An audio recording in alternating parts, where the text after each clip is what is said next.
Hey guys, my name is Jacob. I'm a second year medical student at St. George's University. So some of you all may be getting ready to start your first year, or maybe you're reevaluating your study schedule and you may be wondering, what things do I need to do to be able to be successful in medical school? What things should I try to do every single day? So I just wanted to share with you guys 4 things that I do every day that I think help me be successful in medical school. So the first thing I do every day is pre-read the lectures. So what that consists of for me is just looking over both of our lectures. We usually have 2 per day, just kind of skimming through them, highlighting things that I think are going to be high yield, and just getting a rough idea of what we're going to be diving into for that day. For me, it usually takes about 15 to 20 minutes. Some people do a little bit of a longer pre-read. You could do like 30 minutes to an hour, but for me, I tend to like 15 to 20 minutes to just get that first pass and that overview of what we're going to be looking at for the day. So number 2 is going to be doing your post-reads. So you do your pre-read before lecture, you'll go to lecture, take some notes, and then you'll do your post-read. For me, I like to do a pretty in-depth post-read.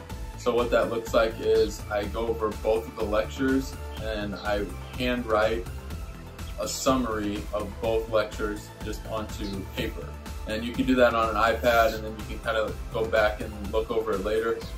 But for me, it's really about forcing yourself to go through that list of things that you're learning and really understand it and understand where things are in the lecture, understand what the important pieces are.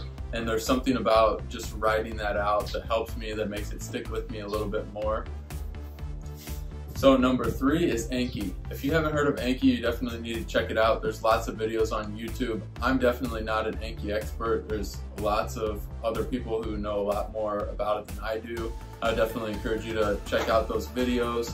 But for me, it's basically about that spaced repetition, and it gives you the freedom and the flexibility to, if you're having trouble with a particular concept, you can see it more often. You can see it like every day. If you understand something, you can push it off and not see it for a week or 2. And the really cool thing, if you're an SGU student, is that you can download the SGU tags, which will divide your cards into each module and then into each week. And so, for example, this past week, the module that I'm in for term 5 is MNI. And so I downloaded and I suspended all of the MNI week 1 cards. There was about 700 to 800, so I took that number, like 700 divided by 7 new cards, and so I do about 100 new cards per day. And then of course all the review cards that are coming back too, once you get into the module, or once you get into the semester, and it helps you really review those topics and those concepts as you're going along for the cumulative aspects of the exam. And I mean, you really just can't say enough about Anki. It's just, most people that I know use it. It's free on Macs and on PCs. I think you have to pay like $30 for the iPad or the iPhone app. And number 4 is videos.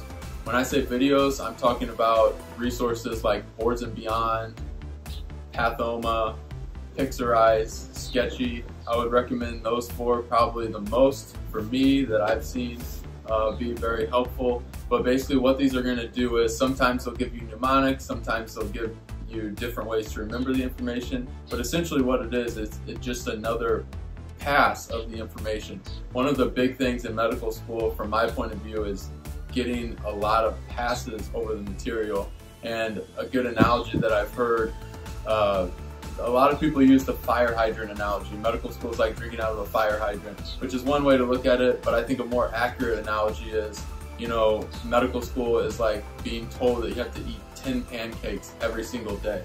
Can you do it? Yeah, but it's hard. So what do you have to do to make the pancakes more appealing? You have to go and use different resources. You have to put chocolate syrup on there, you have to put peanut butter on there, caramel, M&Ms, like all this different stuff. And I think that's a great analogy, because you don't just want to be sitting and writing out all your post reads every day, or you don't want to just be sitting watching videos every day. But for me, being able to break it up into different resources helps me be able to learn the information and not get tired or not get bored.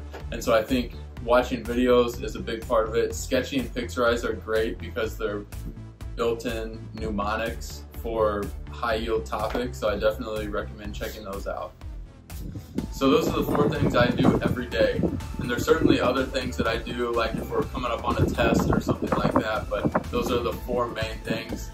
If you're a medical student and you have other things that you think should be added to the list, comment below and let me know. Be sure to like and subscribe below. I plan to do some more videos about medical school in general, and hopefully about clinical rotations and taking the step 1, as that'll be happening for me later this year. So hope you enjoyed this video. Thanks for watching.